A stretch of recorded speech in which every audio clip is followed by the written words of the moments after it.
Hi everyone, and welcome to another review by ThinkerThemer. I'm Amy, this is my partner Maggie. Hello. I'm all about the mechanics, Maggie's all about the theme, and today we're excited to review the game by Elf Creek Games, Merchants of the Dark Road, which is a game that we backed on Kickstarter and was one of our most anticipated games to receive from all of the backing that we did that year.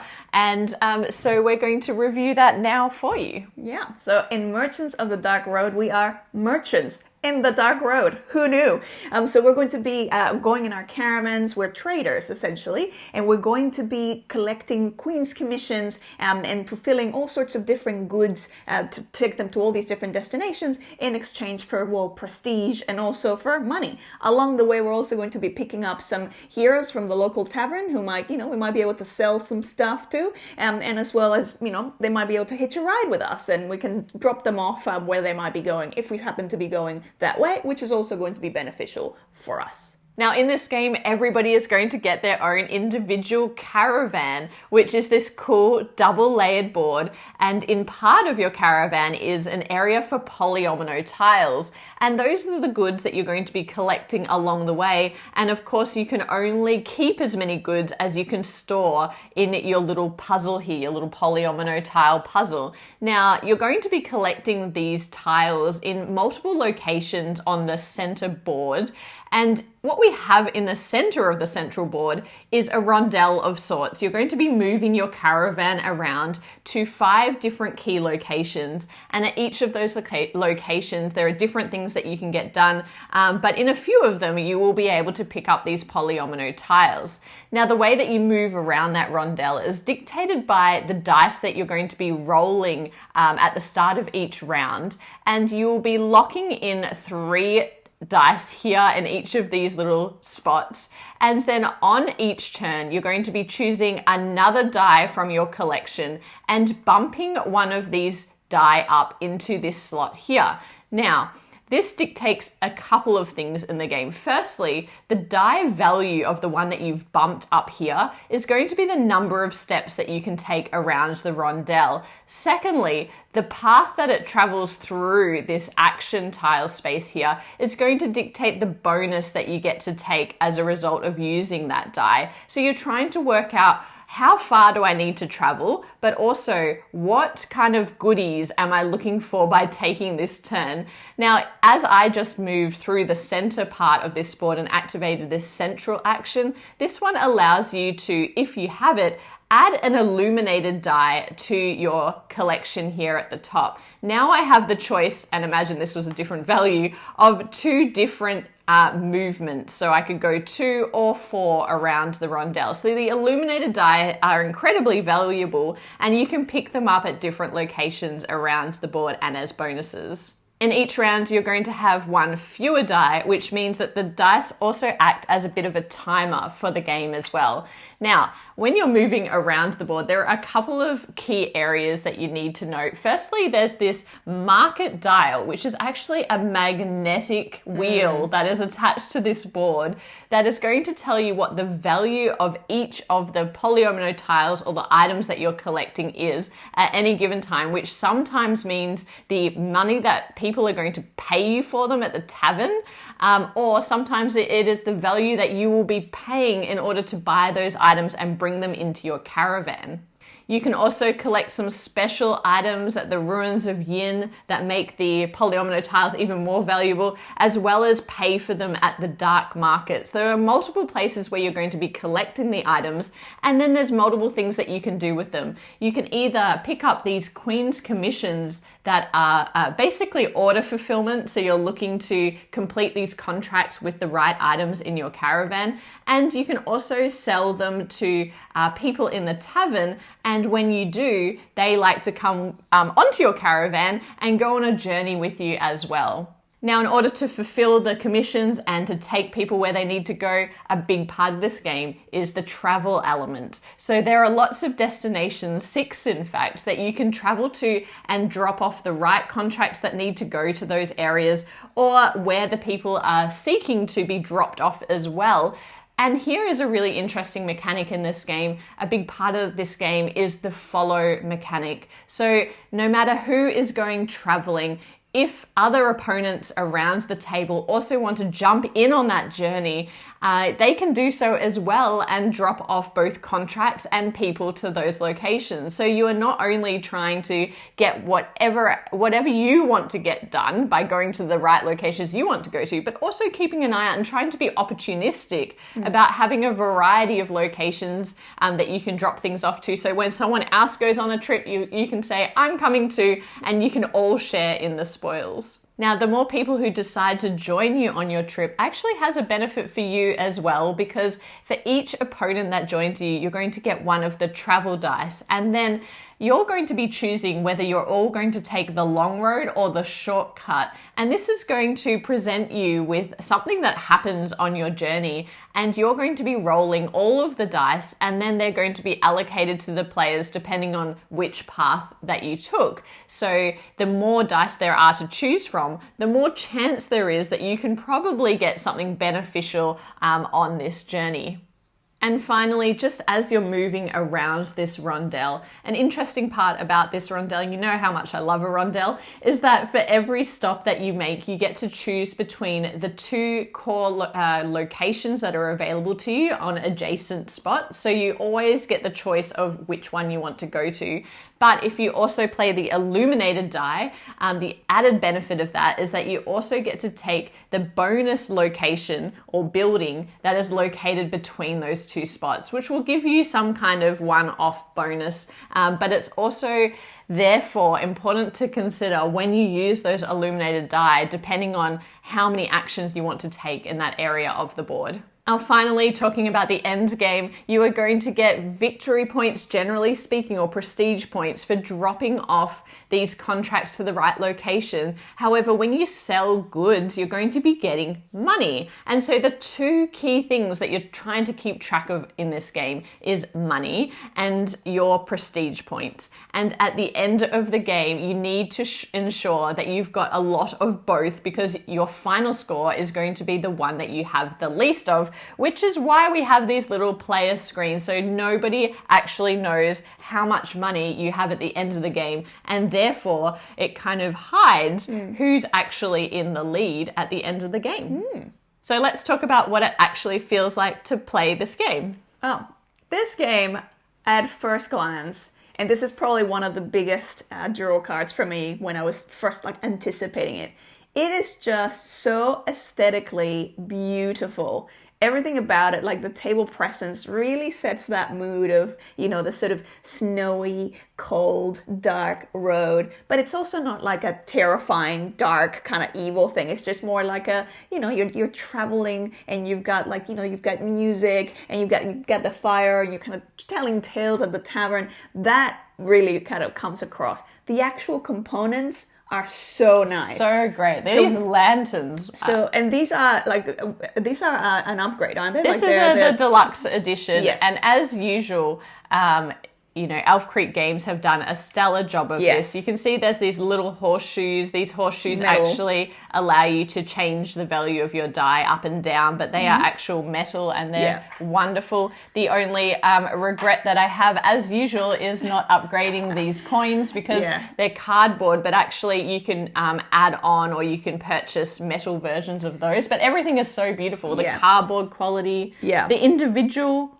which were also an upgrade, I believe, because they do have like the kind of basic ones in there. I love the magnetic wheel as well, even though it doesn't really do anything. Like it makes it easier to turn. It didn't really need to be magnetic, but I love that it is. But it's so satisfying. It's so, because it kind of clicks as it just sort of like, as it kind of comes close, it just sort of does that thing. I don't know why, I find it incredibly satisfying. The dice as well, like they are beautiful. Obviously they're unique dice for they've got like a blank 1, 2, 3, and 4, as well as like a hollow star. So they're unique, and just the what do you call that? Kind of like the marbling through them. It's just amazing. And the transparent travel die. They're all really beautiful. Yeah, everything. And obviously these, for me, the biggest draw card is these individual player boards. They are beautiful. They're double layered. I believe they work with and without the deluxe pieces, so they've been really thoughtful about that.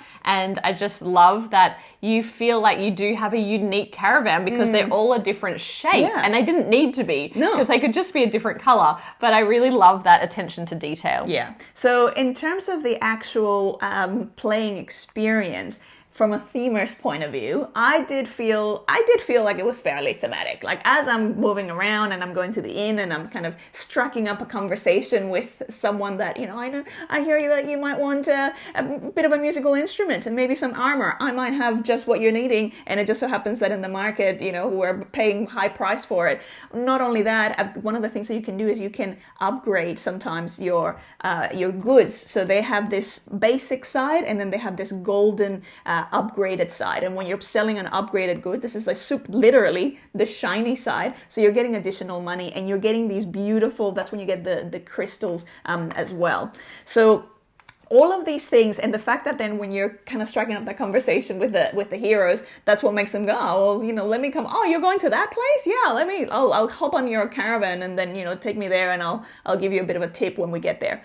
The whole travel thing, I enjoy that the more people that are coming on this journey, yes, the more dice we have. Thematically, for me, that kind of means that we have more chances of dealing with whatever happens, whatever we come across, because all those, regardless of whether you go the shortcut or the long way, that's probably the most flavorful, thematically flavorful part of the game, because they always have what happened, and then based on that, the rewards that you can get, and that's the other thing, you can get rewards with the higher rolls of dice, but the lower dice are actually going to be a penalty. So it's almost like something didn't go to plan, and inevitably, some of us might be like, oh, great, I managed to handle this, but others might be like, but it cost me this. Yeah, and what's curious is when you go the long way, you get first choice of the dice when they're rolled. Yeah. But when you go the shortcut, not only does it cost you lanterns, but it means that your opponents get to choose the dice before you do, which means you could be left with a penalty. However, for the shortcut, you do get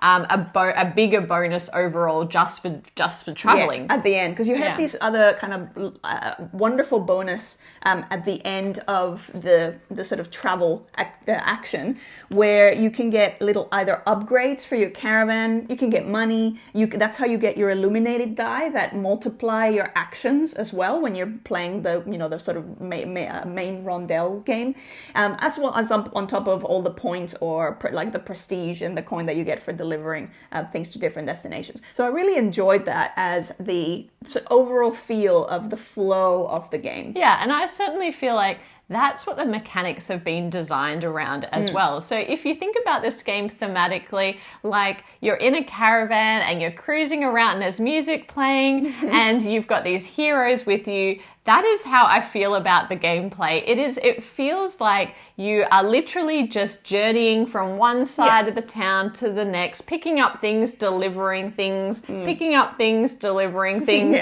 and so on and so forth. And for me, it's not a very tense experience. No. So that obviously has been built into the design, where this game is not at all punishing. So there are multiple spots on the board where you can pick up polyomino tiles and add them into your collection.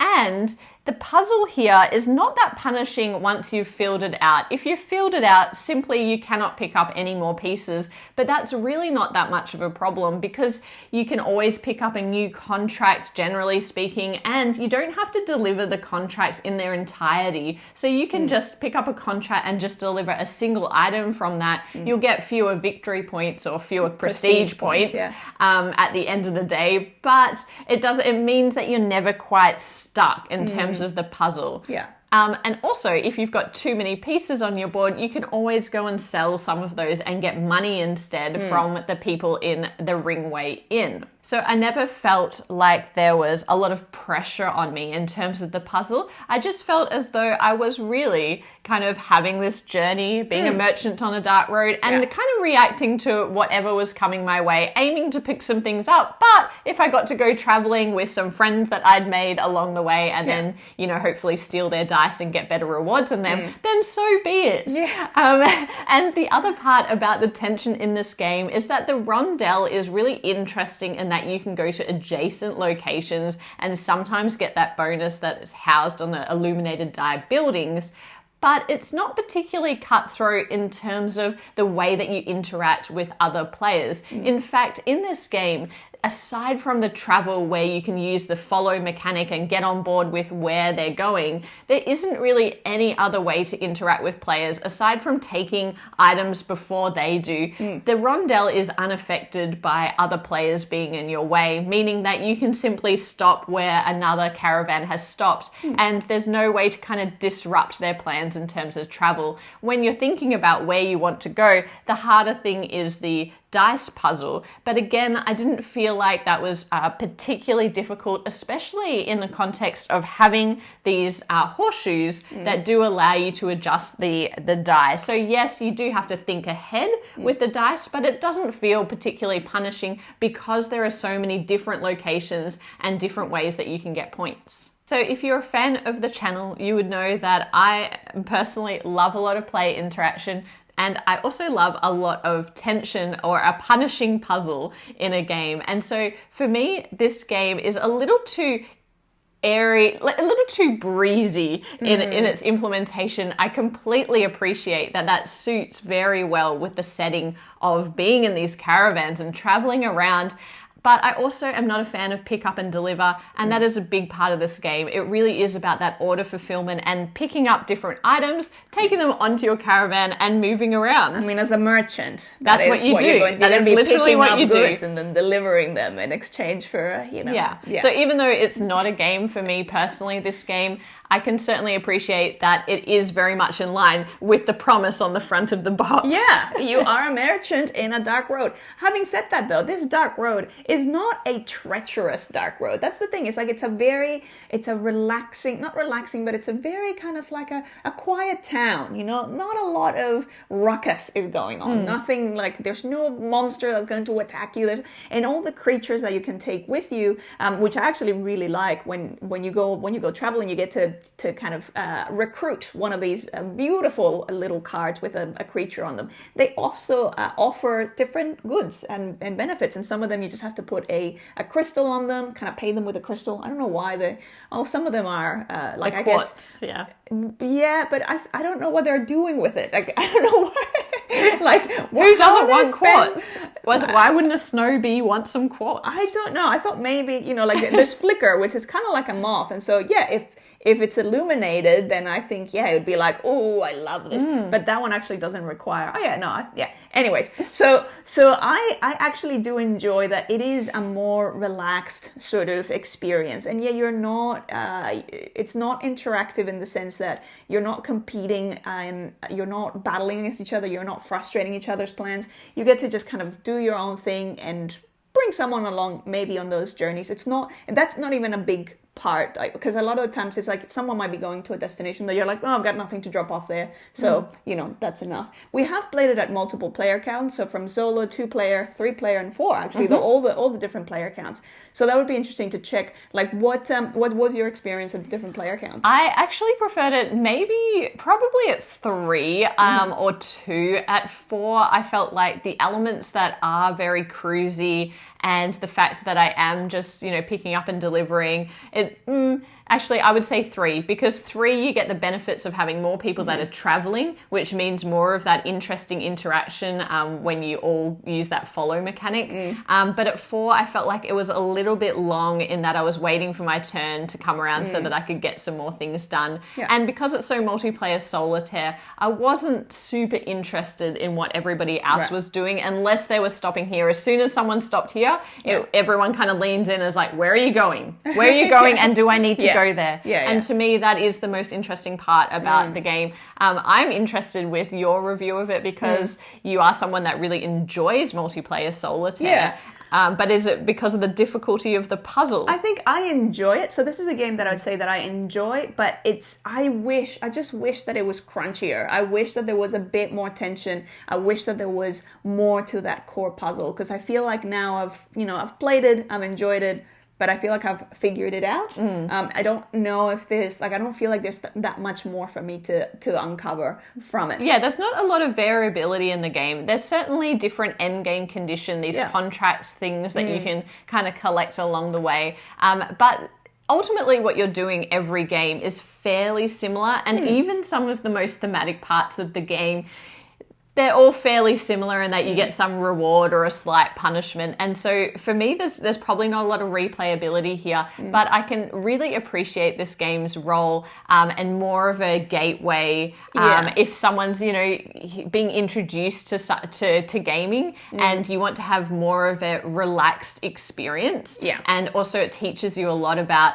just the interaction between the dice and the movement on the rondelle, as well as order fulfillment, then this is a beautiful game with a lot of table presence. But for us, probably a little bit light. Yeah, for me, it just felt a bit too light. And then I was really hoping that, you know, with the solo mode, so that it would introduce it. It's got a campaign mode as well. So it's like, oh, yeah, maybe there'll be some narrative and then I'll kind of get to sink my teeth into a bit more.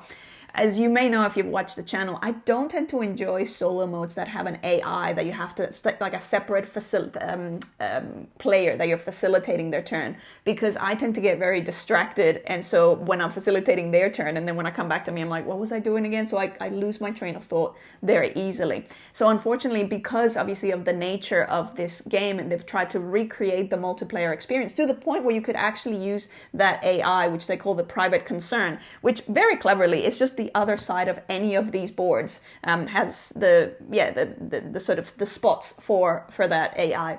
And because of that, they're trying to, it's not something that I think you could get away with just having the type of game that I enjoy, which is like, here, just have at it at the core puzzle, because you do need to recreate the ability of following someone that is going on a travel, or someone that can follow you if you're going on a travel, and then obviously refreshing some of the market pieces and things like that. So I kind of found that I actually preferred the multiplayer experience than the solo, and I definitely wouldn't be using that AI to make a 2-player game a 3-player game, because again, it's sort of like, it's more distracting for me than anything else. But if what you're wanting to do is experience how this would flow in a multiplayer setup, and I know that a lot of people play like two-handed or three-handed, that would be perfect for that. When it came to the campaign, obviously I won't give any spoilers. I thought it was well written, but I kind of wanted more. Like I wanted I enjoyed the story, but I don't know, like I like that sometimes sometimes you're with and sometimes you're against this sort of competing caravan, and that they do kind of make slightly different things with the game. Overall, still, because I didn't enjoy the facilitating of that separate AI, and you're having to do that the whole way through, it wasn't something that would make me go, yes, I'm going to keep it for that. So for that reason, I still enjoy the multiplayer. Probably my favorite would be like a 3. Yeah, I'd agree, like a 3-player level would be the sweet spot for me. So as a fan of everything that Elf Creek Games is doing and the beautiful aesthetics of this game, I really want to keep this in our collection, but it feels like it wouldn't get a lot of table time in our household, simply for our preferences of enjoying kind of a more tense and directly competitive head-to-head type experience. This is not that, and if you're looking for a game that is a little more breezy, a little more forgiving, and a good gateway game to get into, then definitely check out Merchants of the Dark Road. But that is our review. We hope you enjoyed listening to our thoughts about this game. If you did, please hit like, subscribe to the channel if you haven't already, and we'll be back with more board game reviews soon. But bye for now. Bye.